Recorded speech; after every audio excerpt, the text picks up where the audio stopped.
আসসালামু আলাইকুম সম্মানিত দর্শকবৃন্দ।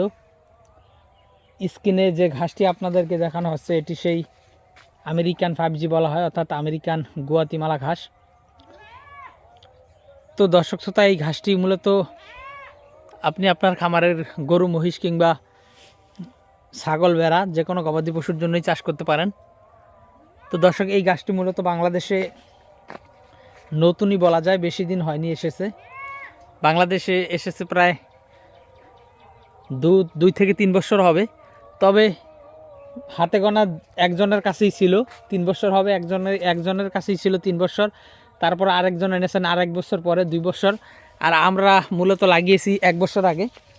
তো দর্শক, ঘাসের বয়স 3 বছর হলেও বাংলাদেশে কিন্তু খামারিদের কাছে এখনও কিন্তু এই গাছটি এখনও পৌঁছায়নি। তার কারণ হলো এই গাছটি আপনার কাটিনের একটু দাম বেশি, তাছাড়া আবার এই ঘাসে আপনার জার্মিনেশন একটু কম হয়। সে কারণে আপনার সব দিক হিসাব করে কিন্তু খামারিদের কাছে এখনও কিন্তু এই ঘাসের কাটিন পৌঁছায়নি। তো দর্শক শ্রোতা, এখন যেহেতু আগের তুলনায় এই ঘাসের কাটিনের দামটা কমে এসেছে, সেক্ষেত্রে আপনারা চাইলে এই গুয়াতিমালা ঘাস চাষ করতে পারেন।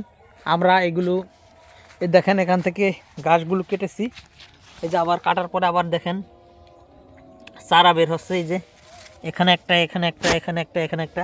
দর্শক, এখানে গুয়াতিমালা আপনার কোনো রকম একটা চারা বের হলেই কিন্তু সেই একটা চারা থেকে 40 থেকে 50টা চারা হয়ে যায়। আর এখানে একবার কাটার পরে দেখা গেছে আপনার 4টা চারা উঠেছে। দেখেন, এই যে একটা, এই একটা, 2টা, এই একটা, 3টা, এই একটা, 4টা। এখানে কিন্তু 4টা চারা উঠেছে। তো দর্শক, এবার যে গাছগুলো হবে এখানে কিন্তু একটি জারে 4টি চারা থেকে ম্যাক্সিমাম 100-100টির উপরে কিন্তু চারা কিন্তু হয়ে যাবে। আর দেখেন চারা কী পরিমাণ মোটা হয় গুয়াতেমালা। দর্শক, এত বেশি মোটা অন্যান্য ঘাস কিন্তু হয় না। এ দেখেন, আবার এদিকে দেখেন কী পরিমাণ মোটা। আর পাতার তো কী পরিমাণ মোটা সেটা হয়তো অনেকে বলে বা আপনারা দেখতে পাচ্ছেন যে গুয়াতিমালা ঘাসের কাটিন কিংবা পাতা অনেক মোটা হয়ে থাকে। তো দর্শক শ্রোতা, আপনারা এই ঘাসের কাটিন চাইলে আমাদের কাছ থেকে সংগ্রহ করতে পারেন। আমরা কুরিয়ার সার্ভিসের মাধ্যমে সারা বাংলাদেশে এই ঘাসের কাটিনগুলো ডেলিভারি দিয়ে থাকি।